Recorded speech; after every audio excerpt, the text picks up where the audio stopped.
we still have to lock down a pitmaster who's gonna run our kitchen and lead us to victory at the Rib Fest competition. As head of barbecue, RJ has lined up some meetings with some pitmaster candidates. Glenn. Hey. Mike. Nice to meet you. I heard about Mike from the local barbecue group. What's up, sir? Good to see you. Boss. Cleet, he's a very well-known guy in the area. I've known him for a long time personally. I see him in the mornings at the gym. That's how, I kind of got to know him. This is Christine. Hey, Hi. how are you? She owned her own barbecue restaurant, where she's from in Titusville, about an hour or so outside of Erie. How'd you get started? I've been cooking for 10 years, and I've always loved to experiment. Just doing smoking on the farm, and I had an opportunity to get a big smoker and get some restaurant equipment. I got into barbecuing first by accident, really. I started watching shows and like, whoa, I have one of those. I can do that. You known for what, your pulled pork? And I don't brag about too much, but my pulled pork is pretty darn good. Oh yeah, I make love to it, man. That's right. My thing with barbecue is you don't want the rub to overpower the meat.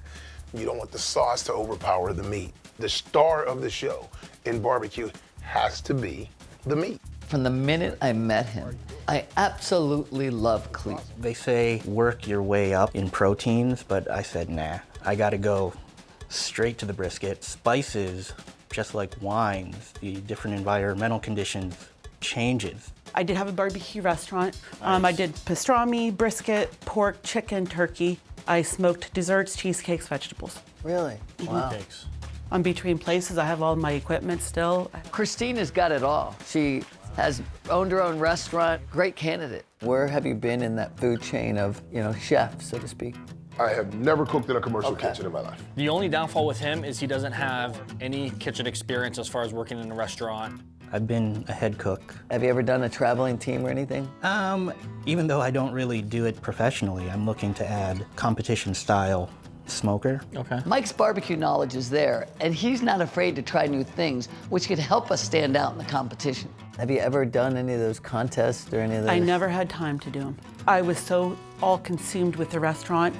I never did any competitions or anything like that. Wow. Christine has the most experience. All right, thanks again. All right. Yeah, appreciate it. Thanks, man. But it's gonna come down to the taste test between Christine and Mike. Thanks again. Absolutely. Cleet doesn't seem to have the same level of experience, but his personality and passion for barbecue are assets that I know we don't want to throw away.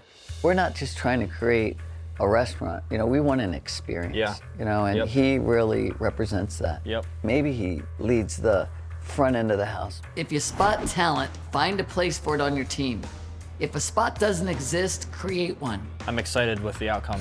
Well, good. What a good day. Yeah, thank you. All I right, appreciate it. Yeah.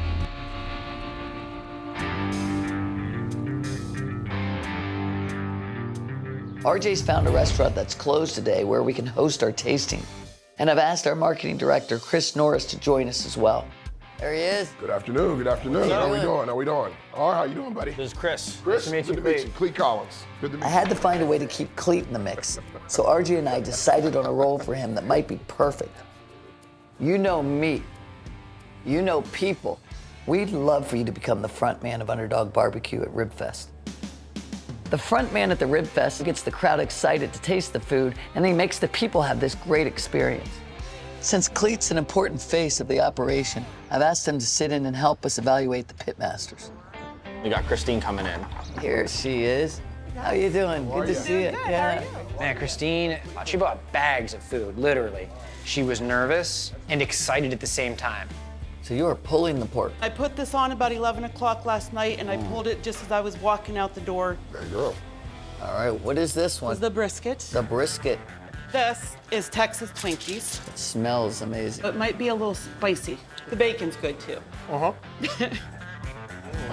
Are you telling me there's bits of bacon in the bacon in? How good is that? It's amazing. I like feeding people because when you cook good food, people smile. I like to see people smile, guys. You see? There should have been a bark on that brisket. The same with the ribs. There should have been more of a mahogany color. Do I think she can do the job? I think so if she's willing to change.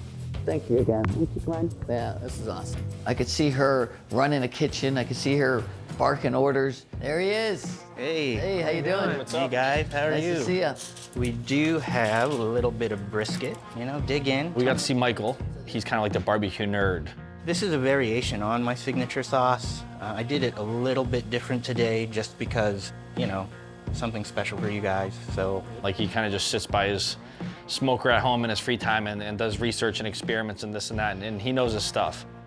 I sear it a little bit, so just to kind of lock in the moisture. And then a little bit of mesquite, but not too much because I didn't want anything too heavy. I think you have some ribs, is that right? No, I didn't bring any Oh, ribs. okay, I thought you did, I'm Yeah, sorry. yeah. Maybe, No maybe I ribs. missed that, it was here and here. Thank you for Yeah. taking this time. Thanks, Mike. Mike's brisket was phenomenal. It pulled apart perfectly. You could pick it up. It was very good. What'd you guys think? I could have thrown those on a bun and just like bathed myself in it. Those were good, man. I'm telling you. He showed us the one dish that he really knows how to make. And so it scares me that he's not confident enough or prepared enough that he would bring any other dishes. We enjoyed the fact that Christine brought all her food. She's got a depth of knowledge by running a kitchen, but I don't think you were as impressed with the food. The food, yeah. Which is obviously very important. I didn't think any of the meats were like mind-blowing for me, but I thought some of her items were very unique. What do you think, RJ? Food-wise, I agree with him. I see the potential because there's always room to improve. Yeah. Between Christine and Mike, we're favoring Christine because she has a broader set of skills, but there was room for improvement in her food. So as long as she's open to constructive criticism, and I think we found our pitmaster. Everybody can make adjustments on things. Right. So I think we can help her with that adjustment. Right now, I feel really relieved. I hope that Glenn is happy with where we're at. It's taken a lot of time, a lot of work. Pleasure as always. Yes, sir. Yep. As far as I'm concerned, RJ hit it out of the park. We made a gigantic leap forward.